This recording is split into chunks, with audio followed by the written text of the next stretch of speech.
Assalamualaikum warahmatullahi wabarakatuh. Yang terhormat Bapak Ali Nurofik selaku dosen pengajar mata kuliah praktik ibadah dan teman-teman sekalian. Saya Dilabaku Syarani NIM 22402103 dari kelas Perpendidikan Syariah. Di sini akan mempresentasikan rangkuman materi praktik ibadah dari bab 7 sampai bab 12. Baik, langsung saja kita ke bab yang pertama. Id al-Adha.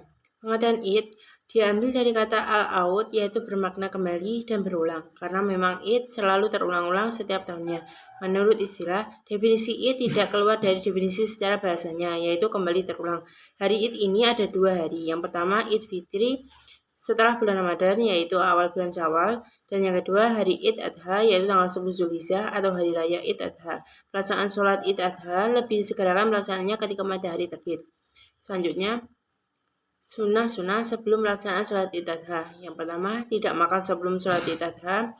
Yang kedua, memakai pakaian bagus. Yang ketiga, memakai parfum dan wangian. Yang keempat, melewati jalan yang berbeda ketika berangkat dan pulang sholat.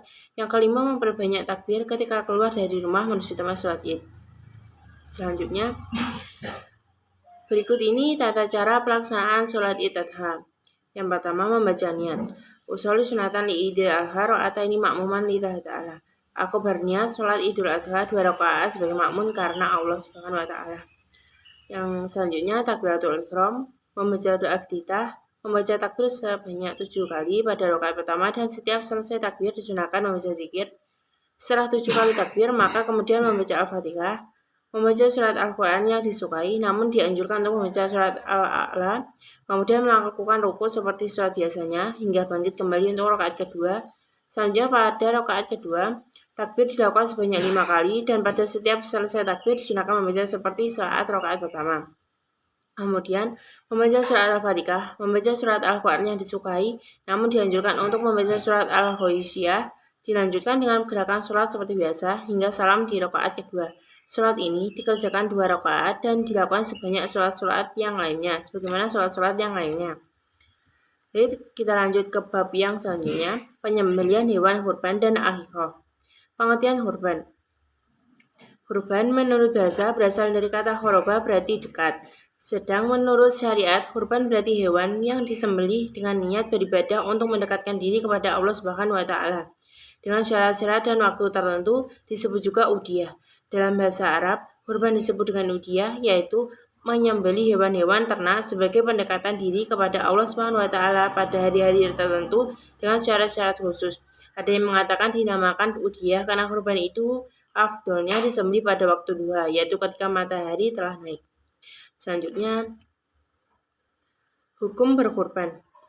Hukum berkurban adalah mu'akhad. Kurban adalah jenis hewan tertentu yang disembelih mulai hari Nahar atau 10 Zulhijjah sampai akhir hari Tasyrik 13 Zulhijjah dengan tujuan naharub, mendekatkan diri kepada Allah. Berkurban merupakan ibadah yang disyariatkan bagi keluarga muslim yang mampu. Sebagian ulama berpendapat bahwa berkurban itu hukumnya wajib, sedangkan jumhur ulama atau sebagian besar ulama berpendapat hukum berkurban adalah sunnah. Selanjutnya, cara menyembelih hewan kurban. Yang pertama, pemilik kurban sendiri yang menyembelih. Kedua, pisau setajam mungkin, tidak mengasah pisau di hadapan hewan. Yang ketiga, menghadapkan leher hewan ke arah kiblat, membaringkan di lambung kiri. Yang selanjutnya, menginjakan kaki ke leher hewan. Selanjutnya, membaca bismillah, Allahu Akbar, dan hazan minka wa ala an minka atau an fulan yang disebut nama sohibul kurban. Kemudian berdoa Allahumma taqabbal minni atau min fulan yang disebutkan nama sohibul kurban. Selanjutnya sembelih dengan cepat, memutuskan tenggorokan, kerongkongan, dan pembuluh darah. Selanjutnya kaki kanan dibiarkan bergerak, tidak diikat. Selanjutnya mematahkan leher dan tidak memutuskan kepala saat darah masih mengalir. Penggulitan pemisahan tubuh hewan dilakukan setelah hewan mati sempurna. Selanjutnya, hikmah kurban. Adapun hikmah kurban yang pertama, bagi orang yang berkurban, menambah kecintaan kepada Allah Subhanahu wa taala, menambah keimanan dan ketakwaan kepada Allah Subhanahu wa taala, menunjukkan rasa syukur kepada Allah Subhanahu wa taala, mewujudkan tolong-menolong, kasih mengasihi, dan rasa solidaritas. Yang kedua, bagi penerima daging kurban. Adapun itu menambah keimanan dan ketakwaan kepada Allah Subhanahu wa taala, menambah semangat dalam hidupnya, untuk bagi kepentingan umum, memperkokoh tali persaudaraan karena ibadah kurban melibatkan semua lapisan masyarakat, selanjutnya menumbuhkan dan meningkatkan kesadaran beragama baik bagi orang yang mampu maupun orang yang kurang mampu. Selanjutnya pengertian akikoh. Akikoh dari segi bahasa berarti rambut yang tumbuh di kepala bayi, sedangkan dari segi istilah adalah binatang yang disembelih pada saat hari ke-7 atau kelipatan 7 dari kelahiran bayi, disertai mencukur rambut dan memberi nama pada anak yang baru dilahirkan. Menurut para ulama, pengertian akikoh secara etimologis ialah rambut kepala bayi yang tumbuh semenjak lahirnya. Akikah hukumnya sunnah bagi orang tua atau orang yang mempunyai kewajiban menanggung nafkah hidup si anak. Cara penyembelihan hewan akikah. Yang pertama, mempersiapkan dan mempertajam alat penyembelihannya. Menutupi tubuh dan kepala binatang yang disembelih dengan kain atau daun yang lebar. Tidak memperlihatkan penyembelihan kepada binatang lainnya. Mengendalikan binatang yang akan disembelih agar mudah dalam prosesi penyembelihan. Membaringkan hewan yang akan disembelih pada lambung kiri menempel ke tanah. Penyembelihan menghadap ke kiblat. Ketika menyembelih, hendaknya membaca basmalah, membaca takbir, dan membaca doa. Membaca sholawat dan salam kepada Rasulullah SAW. Penyembelih harus seorang muslim. Lebih baik jika seorang yang terjaga iman dan Islamnya, serta sehat jasmani dan rohani. Berikutnya hikmah akikah. Adapun hikmah akikah yang pertama adalah merupakan wujud rasa syukur kepada Allah SWT atas segala rahmat dan karunia-Nya yang telah melimpahkan pada dirinya, menambah rasa cinta anak kepada orang tua karena anak merasa telah diperhatikan dan disyukuri kehadirannya di dunia ini, dan bagi orang tua merupakan bukti keimanannya kepada Allah SWT, mewujudkan hubungan yang baik dengan tetangga dan sanak saudara yang ikut merasakan gembira dengan lahirnya seorang anak karena mereka mendapatkan bagian dari akikah tersebut. Oke, kita lanjut ke bab yang berikutnya, praktik sholat gerhana. Adapun pengertian sholat gerhana. Menurut Kamus Besar Bahasa Indonesia, gerhana adalah bulan atau matahari yang gelap sebagian atau seluruhnya jika dilihat dari bumi. Gerhana adalah peristiwa alam yang menunjukkan tanda-tanda kekuasaan Allah bagi yang percaya, merupakan mahakarya yang canggih bagi mereka yang berpikir, dan sering dikaitkan dengan nujum dan kejadian-kejadian mistis bagi orang yang tak memahaminya. Pada saat fenomena gerhana bulan terjadi, umat Islam dianjurkan untuk melaksanakan sholat sunnah gerhana. Para ulama fikih bersepakat bahwa hukum mendirikan sholat khusuf adalah sunnah muakkad. Adapun amalan yang dapat dikerjakan pada saat sholat gerhana. Yang pertama, memperbanyak zikir, istighfar, takbir, sedekah, dan amal sholih, sebagaimana sabda Nabi Shallallahu Alaihi Wasallam. Oleh karena itu, bila kaliannya melihat, maka berdoalah kepada Allah. Yang kedua, keluar menuju masjid untuk menunaikan sholat gerhana berjamaah. Wanita keluar untuk ikut serta menunaikan sholat gerhana.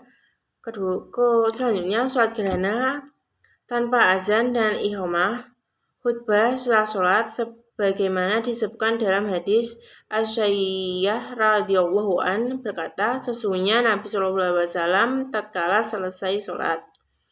Berikutnya tata cara sholat gerhana. Saat gerhana dilaksanakan pada saat terjadi gerhana sampai dengan usia. Berikutnya tata cara sholat gerhana. Sholat gerhana dilaksanakan pada saat terjadi gerhana sampai dengan usai gerhana, baik pada saat gerhana matahari maupun gerhana bulan.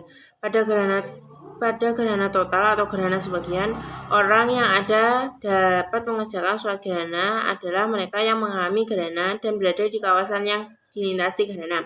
Orang yang berada di kawasan yang tidak dilintasi gerhana tidak dituntutkan mengerjakan sholat gerhana. Adapun tata cara sholat gerhana yaitu, yang pertama, mengerjakan sholat sebanyak 2 rakaat. Boleh dilakukan sendiri-sendiri, tetapi lebih utama dikerjakan secara berjamaah, dan berniat melakukan sholat sunat gerhana. Takbiratul ihram, membaca doa iftitah dan dilanjutkan dengan ta'awud serta surah Al-Fatihah dengan lantang, membaca surat Al-Baqarah atau surat lain dengan bacaan panjang yang sama dibaca dengan lantang, kemudian rukuk sambil memanjangkannya. Selanjutnya kemudian bangkit untuk rukuk sambil mengucapkan sami Allahu liman hamidah Rabbana walakal hamdu. Setelah iktidal tidak langsung sujud, namun dilanjutkan dengan membaca surat Al-Fatihah dan surat lain. Berdiri yang kedua ini lebih singkat dari yang pertama, yakni membaca surat Al-Fatihah dan surat Al-Imran. Rukuk kembali yang panjangnya lebih pendek dari rukuk sebelumnya. Selanjutnya bangkit dari rukuk dan i'tidal yang kedua. Selanjutnya sujud yang panjangnya selama rukuk pertama, kedua duduk di antara dua sujud. Selanjutnya sujud kedua yang panjangnya selama rukuk kedua, bangkit dari sujud lalu mengerjakan rakaat kedua sebagaimana rakaat pertama, hanya saja bacaan dan gerak-gerakannya lebih singkat dari sebelumnya. Pada rakaat kedua dianjurkan membaca surat An-Nisa dan surat Al-Maidah. Berikutnya salam. Yang terakhir dianjurkan mendengarkan 2 khutbah tausiah. Baik, kita lanjut ke bab berikutnya. Sholat istisqa. Pengertian sholat istisqa secara bahasa adalah meminta turun hujan. Secara istilah yaitu meminta kepada Allah Subhanahu wa taala agar menurunkan hujan dengan cara tertentu ketika dibutuhkan hambanya. Sholat ini dilakukan bila terjadi kemarau yang panjang atau karena dibutuhkannya hujan untuk keperluan atau hajat tertentu. Hukum sholat istisqa adalah sunnah muakkad bagi yang terkena musibah kelangkaan air untuk minum dan kebutuhan lainnya. Selanjutnya, syarat-syarat pelaksanaan sholat istisqa.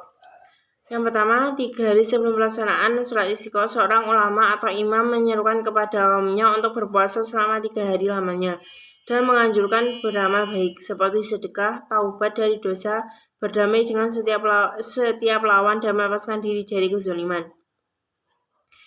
Yang kedua, pada hari yang keempat, ternak sekalipun dianjurkan untuk dibawa ke tanah oleh semua penduduk. Bahkan lapang tempat orang mengerjakan sholat istisqa hendaklah memakai pakaian sederhana, tidak memakai wangi-wangian, dan memperbanyak bacaan istighfar. Yang ketiga, setelah salat selesai, khatib membacakan khutbah di mana pada khutbah yang pertama membaca istighfar sebanyak 9 kali dan khutbah yang kedua membaca istighfar sebanyak 7 kali. Berikutnya, tata cara melaksanakan sholat istisqa. Yang pertama, dengan memperbanyak doa saja, baik sendiri maupun bersama-sama orang banyak. Yang kedua, dapat juga dilakukan dalam khutbah Jumat. Dalam khutbah Jumat, si khatib harus berdoa yang intinya minta diturunkan hujan. Yang ketiga, dapat dilakukan dengan melakukan sholat 2 rakaat di tanah lapang, sebagaimana halnya sholat Idul Fitri dengan berjamaah. Hanya saja khutbahnya dapat dilakukan sebelum dan sesudah sholat. Berikutnya, hal-hal yang disunahkan dalam sholat istisqa. Pertama, hendaknya didahulukan dengan memberikan peringatan dan nasihat kepada kaum muslimin, terutama hal-hal yang dapat melembutkan hati, karena kemaksiatan akan menjadikan penghalang turunnya hujan. Yang kedua, dianjurkan untuk menentukan suatu hari untuk melaksanakan sholat istisqa, sehingga masyarakat penuh persiapan. Yang ketiga, disunahkan memperlihatkan ketundukan, kekhusyuan, kerendahan hati, dan kehinaan di hadapan Allah Subhanahu wa taala ketika mendatangi tempat sholat istisqa. Yang terakhir, dalam khutbah istisqa dianjurkan memperbanyak istighfar dan doa sambil mengangkat tangan. Selanjutnya kita ke bab yang ke-11, manasik haji. Pengertian haji. Haji menurut bahasa ialah menuju ke suatu tempat berulang kali atau menuju kepada suatu yang dibesarkan. Oleh karena para muslim mengunjungi Baitul Haram berulang kali pada tiap-tiap tahun, dinamakan ibadah tersebut dengan haji atau nusk. Baitullah adalah suatu tempat yang didatangi manusia pada setiap tahun. Hukum melaksanakannya ibadah haji hanya diwajibkan sekali dalam seumur hidup manusia. Adapun rukun sah haji. Rukun haji adalah suatu amalan yang apabila tertinggal maka hajinya tidak sah. Rukun sah haji yaitu yang pertama niat ihram, kedua wukuf di Arafah, yang ketiga tawaf ifadah, yang keempat sya'i, yang kelima tahlul mencukur atau memendekkan rambut. Berikutnya rukun apabila tertinggal maka tidak bisa digantikan dengan denda lainnya, melainkan harus melaksanakan tawaf ifadah hanya dalam 6 putaran, maka hajinya belum sah kecuali dengan mencapai jumlah tawafnya sebanyak 7 putaran. Berikutnya rukun wajib haji. Wajib haji kalau tertinggal maka hajinya tetap sah, hanya saja ia berkewajiban untuk mengalaminya dengan dam. Wajib haji yaitu memulai ihram di miqat, bermalam di Muzdalifah, melontarkan 3 zumroh, bermalam di Mina, tawaf wada, meninggalkan larangan haji. Selanjutnya, adapun larangan haji, yang pertama, memakai pakaian yang berjahit, bagi kaum pria, menutup kepala bagi kaum pria, menutup muka dan telapak tangan bagi perempuan, memakai wangi-wangian setelah ihram baik laki-laki maupun perempuan, menghilangkan rambut atau bulu badan yang lain, memotong kuku, mengadakan akad nikah. Yang selanjutnya, bagi orang yang melanggar, maka hajinya tidak sah dan harus mengulang tahun depan. Selanjutnya, larangan selanjutnya bersetubuh. Hal tersebut berarti melanggar haji, maka tidak sah hajinya dan harus menyembelih seekor kambing menurut dalil yang kuat. Yang terakhir, berburu dan membunuh hewan darat yang liar dan halal dimakan. Selanjutnya, sunnah haji. Adapun sunnah haji, yang pertama melakukan haji ifrad, yaitu melakukan haji saja tanpa disertai atau dibarengi dengan umroh. Yang kedua, membaca doa talbiyah bagi laki-laki dengan suara keras, bagi perempuan sekedar didengar oleh dirinya sendiri. Selama dalam ihram sampai melontar jumrah al-aqobah pada hari raya haji. Yang selanjutnya berdoa setelah membaca talbiyah, yakni dengan meminta keridhaan Allah supaya diberi surga dan meminta perlindungan kepadanya dari siksa api neraka. Selanjutnya membaca zikir sewaktu tawaf, sewaktu di antara rukun Yamani dan Hajar Aswad, sebagaimana yang dihasilkan oleh Rasulullah SAW, yaitu membaca doa sepujagat sholat 2 rakaat setelah tawaf. Yang terakhir memasuki Ka'bah. Selanjutnya, cara pelaksanaan ibadah haji. Haji tamatu, yaitu melaksanakan ibadah umroh terlebih dahulu, baru melaksanakan ibadah haji. Haji ifrad, yaitu melaksanakan haji terlebih dahulu, lalu melaksanakan umroh. Haji qiran, yaitu melaksanakan haji dan umroh dilakukan secara bersamaan. Kita lanjut ke bab yang terakhir. Praktek khitbah nikah dan akad nikah. Pengertian khitbah. Al-khitbah dengan dibaca kasroh haknya. Secara bahasa ialah seseorang yang meminang perempuan pada suatu kaum jika ingin menikahinya. Apabila dibaca fathah atau didombakannya, bermakna orang yang berkhutbah pada suatu kaum dan menasihnya. Bentuk jamaknya khutubun dan fa'il atau pelakunya disebut khotib. Adapun haknya dibaca kasroh secara syarak dan keinginan seorang laki-laki untuk memiliki perempuan yang jelas dan terlepas dari berbagai halangan, atau keinginan seorang laki-laki untuk memiliki perempuan yang halal untuk dinikahi. Selanjutnya, kerelaan perempuan. Islam tidak memperbolehkan para perempuan dinikahkan secara paksa. Bahkan Islam mensyaratkan izin dan penerimaan mereka. Oleh karena itu, diwajibkan untuk meminta izin kepada para perempuan sebelum dinikahkan. Kerelaannya dianggap menjadi syarat untuk melaksanakan akad, sebagaimana pendapat mazhab Abu Hanifah dengan pedoman pada hadis Nabi. Kerelaan wali. Sebagaimana Islam mensyaratkan kerelaan perempuan dalam pernikahan, disyaratkan pula adanya kerelaan dan keridhaan dari walinya. Hal demikian sebagai jaminan untuk meluruskan, menyelamatkan, dan menjauhkan berbagai tindakan yang salah dan hawa nafsu yang tidak patut. Selanjutnya, perempuan meminang laki-laki. Sungguh, Islam memperbolehkan bagi perempuan untuk meminang laki-laki. Islam menetapkan hak perempuan dalam hal demikian selama ia memelihara dasar kesolehan dalam memilih. Masalah ini telah dikenal oleh bangsa Arab sebelum Islam. Sebagian dari contoh peristiwa itu adalah yang dilakukan oleh Khadijah binti Khuwailid kepada Rasulullah. Membatalkan pinangan.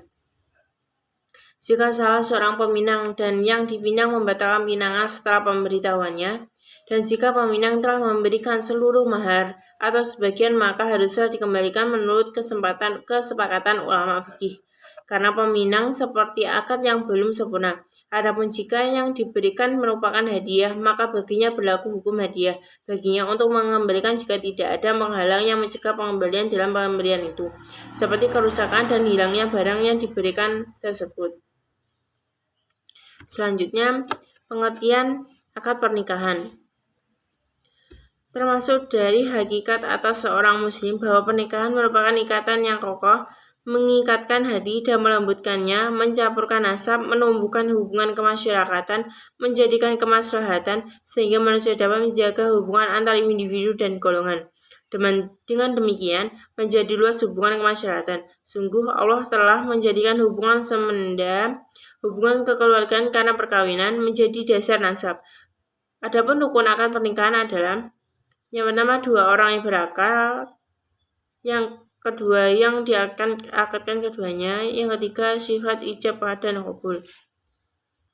Ijab dan qabul adalah sesuatu yang dikeluarkan, diucapkan kedua dari pihak lain sehingga tanda kesepakatan dan kerelaannya atas sesuatu yang diwajibkan pihak pertama dengan tujuan kesempurnaan akad. Adapun syarat akad pernikahan. Yang pertama, 2 orang yang berakad telah tamyiz. Jika salah satunya gila atau tidak tamyiz, maka pernikahan itu tidak sah. Kedua, kesatuan tempat ijab dan qabul. Yang ketiga, selanjutnya hendaknya penerima tidak menyalahi ijab, kecuali jika perbedaan itu kepada sesuatu yang lebih baik dari yang berijab. Selanjutnya, masing-masing dari 2 orang yang berakad mendengarkan dan memahami maksud pembicaraan adalah pelaksanaan akad pernikahan. Selanjutnya, kata-kata yang sah untuk akad para ulama telah sepakat tentang sahnya pernikahan dengan menggunakan setiap kata-kata yang memberikan fungsi makna nikah seperti ankahtuka, aku nikahkan, dan zawwajtuka, aku kawinkan engkau. Adapun qabul, menerima, yakni penerimaan sah dengan setiap kata yang berfungsi memberi arti kerelaan dari kesepakatan, seperti qabiltu, aku menerima, wafaqtu, aku sepakat, afdaitu, aku menyerahkan, dan nafadzu, aku melakukannya. Selanjutnya, pengaruh sebagai akibat akad yang benar. Yang pertama, kebolehan bagi masing-masing suami istri untuk bersenang-senang menurut aturan yang diperbolehkan secara syar'i, selama tidak ada hal yang mencegah secara syar'i seperti haid dan nifas. Yang kedua, kewajiban mahar yang disebutkan dalam akad jika bercampur dengan istri jika meninggal sebelum bercampur, atau wajib memberikan separuh jika ia menceraikannya sebelum bercampur dengannya. Selanjutnya, kewajiban memberi nafkah dengan macam-macamnya, makanan, pakaian, dan tempat tinggal, selama istri menaati suaminya secara benar. Jika ia mencegah dirinya dari hal tersebut dengan tidak benar, maka hilanglah nafkahnya. Selanjutnya, ketetapan keharaman hubungan semenda, yaitu keharaman istri pada orang tua suami dan anak-anaknya, keharaman orang tua istri dan anaknya atas suami. Selanjutnya, ketetapan nasab anak-anak dari suami jika terpenuhi syarat-syarat ketetapan nasab. Selanjutnya, ketetapan hak waris antara suami istri jika salah satunya meninggal pada saat pelaksanaan pernikahan atau dalam pelaksanaan hukumnya. Baik, selesai sudah presentasi saya. Terima kasih atas perhatiannya dan saya minta maaf jika ada salah kata. Wassalamualaikum warahmatullahi wabarakatuh.